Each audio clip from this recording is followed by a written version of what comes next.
Hello, hello, hello. Is anybody out there? People are popping in. Yay! Hi, everyone. I hope everyone's having a good fall Wednesday. Tuning in for one of our coming to the end of the year Facebook Lives. So, Kathy, Carol, hi ladies.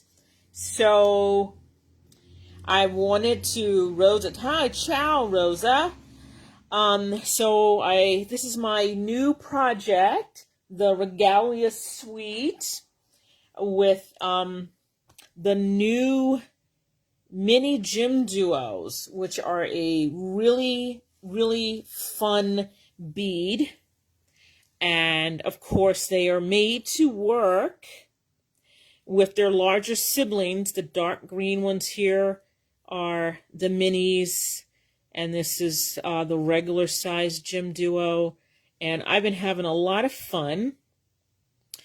And I, of course, couldn't resist making a component and seeing how many different things I could make out of it. So, because everyone knows that Leslie Pope of Team Beadsmith loves to make component pieces. And as usual, the tutorial is available on I Love Beads, and it's in color, it's written, it's got color diagrams that I hope are very clear, and it is a very, very fast component. So let's get started. Move that out of the way, and I just want to show you up close the size difference between the mini and the regular size GemDuo. And not only do the minis work with their larger brethren, they work with a lot of the other two hole beads, which is the whole point. Alrighty, so you also need fire line and a size 11 beading needle, and then all the other little finding accoutrements will be listed in the materials on the pattern. And so to start, you would string a microspacer. Oh, I forgot my microspacers. I love my microspacers. You would start by stringing a microspacer and a size 11 4 times, and sew back through them to make a ring. And I just started that, so a matter of time saving, right? And so that's round one. And so round 2 is a 15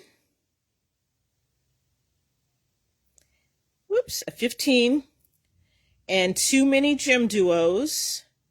And remember, before you start, check all your 2-hole beads before you start stitching, because you don't want to get around to the other side and have a blocked hole. And I'm not checking because I checked them before I started, because I wanted to make sure they were there.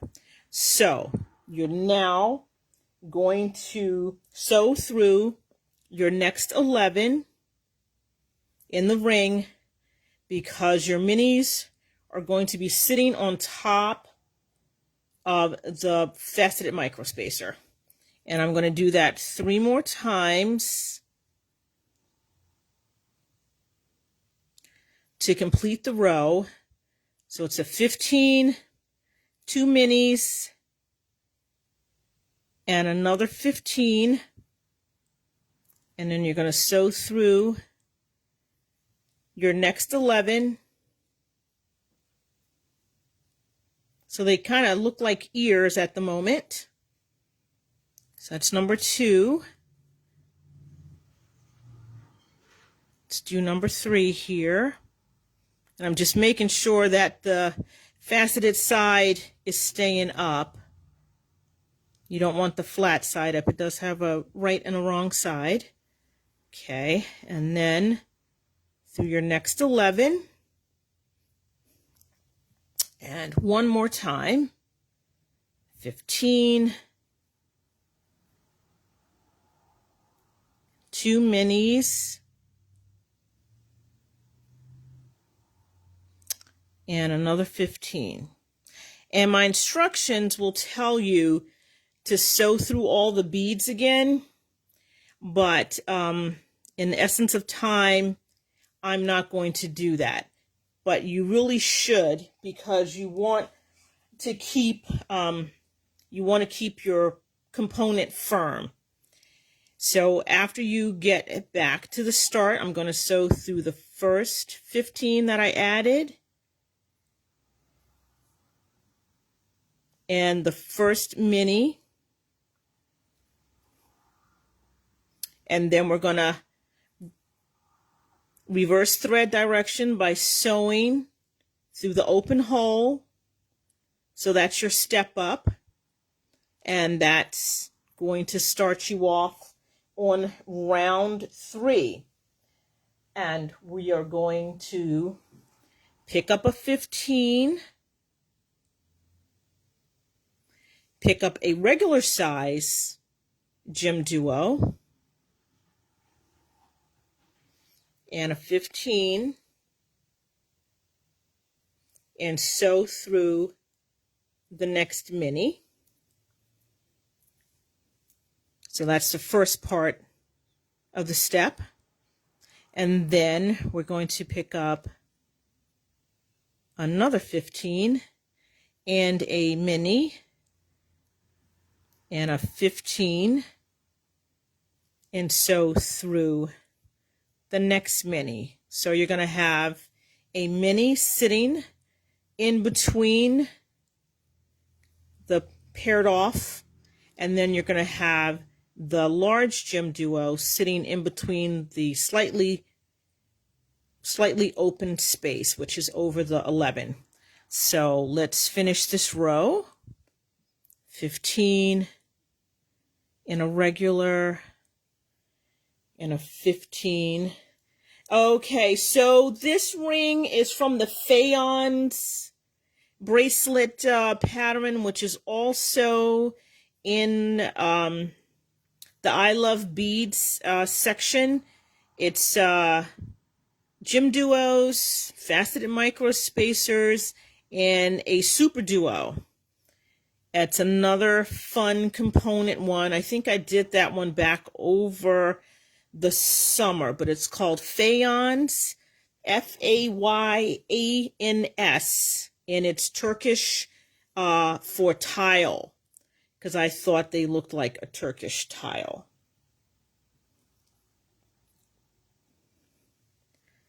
Because Team Leslie loves rings, and we love being able to make rings out of everything. And if you're making a component piece, it's very easy to make a ring out of most component pieces.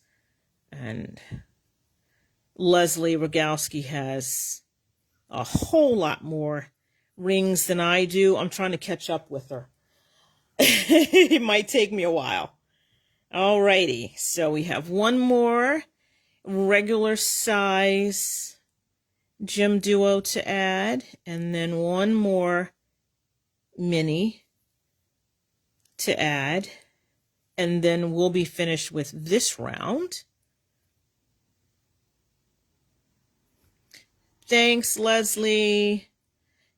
She put in the link for the Faience bracelet.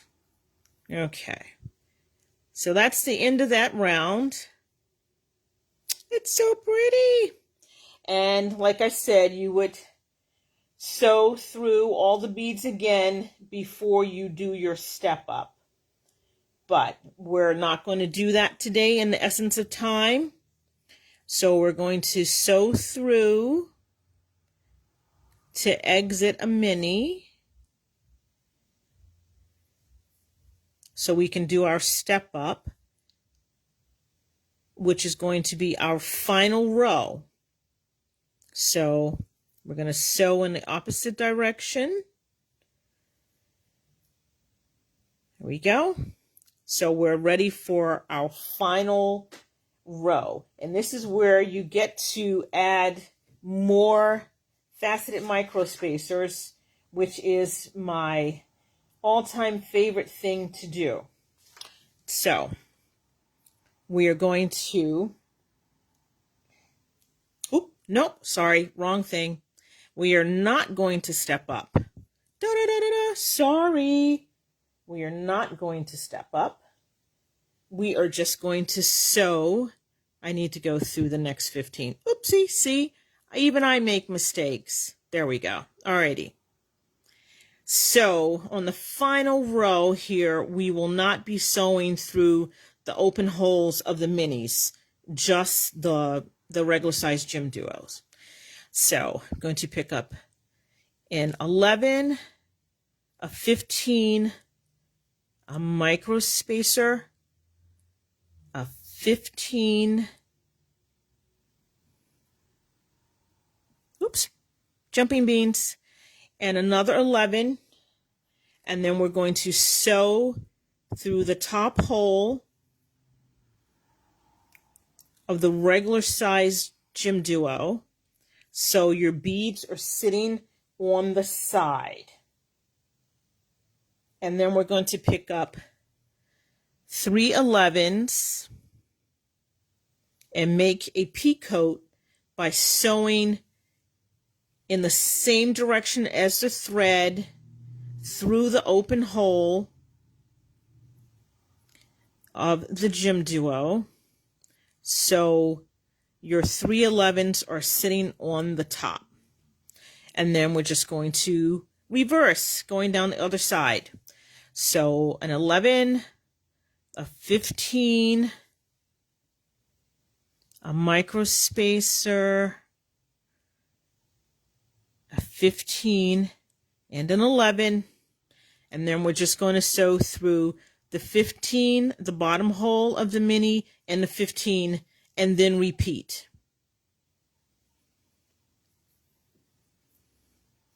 So you're sort of encapsulating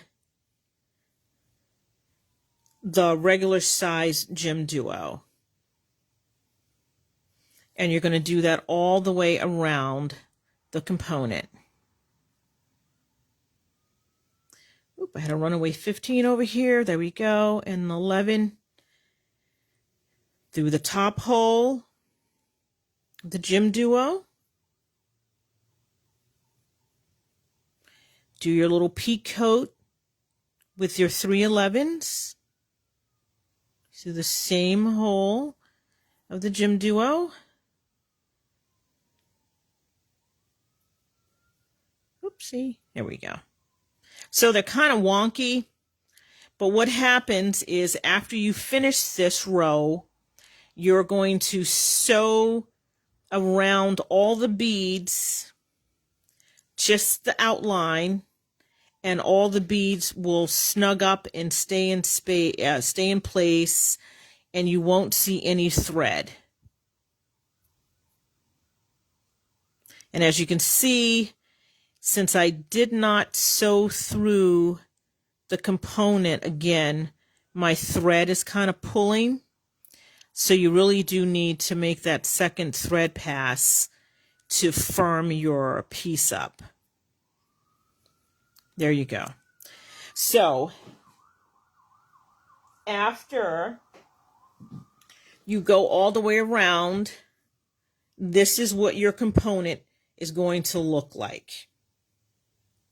And when I said sew around all the outside, so you're going to go up through the beads and the peacoat, not making the peacoat, but sewing through the 3 beads and all the way around. And it just firms up your component. And then my instructions tell you how to add the beaded chain for your bracelet. This is right angle weave.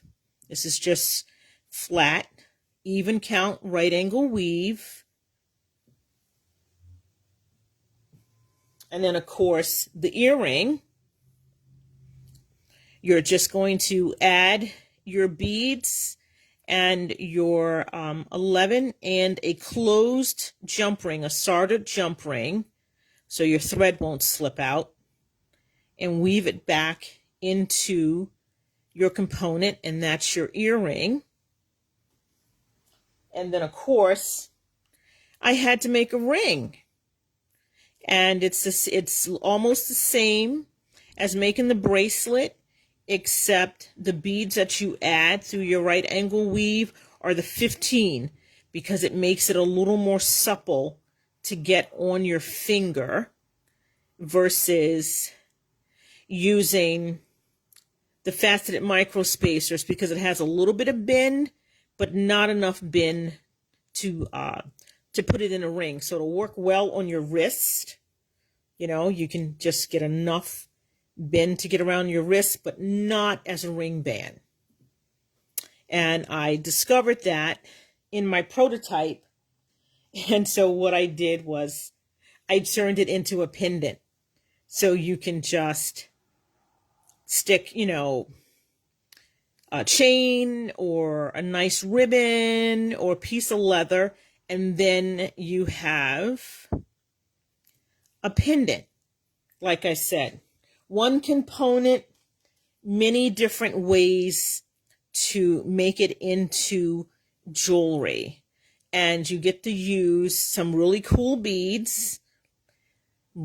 Team Leslie, we are loving, loving, loving the mini GemDuos. And I think people know by now that I really, really like using the faceted micro spacers. So, until next time, this is Leslie Pope, creative designer at the Beadsmith, and you can find all these beads and wonderful findings in thread at your favorite bead reseller. They love you, we love you, and we love beads. Until the next time, stay safe, bead on, and remember, we love beads. Bye, everyone.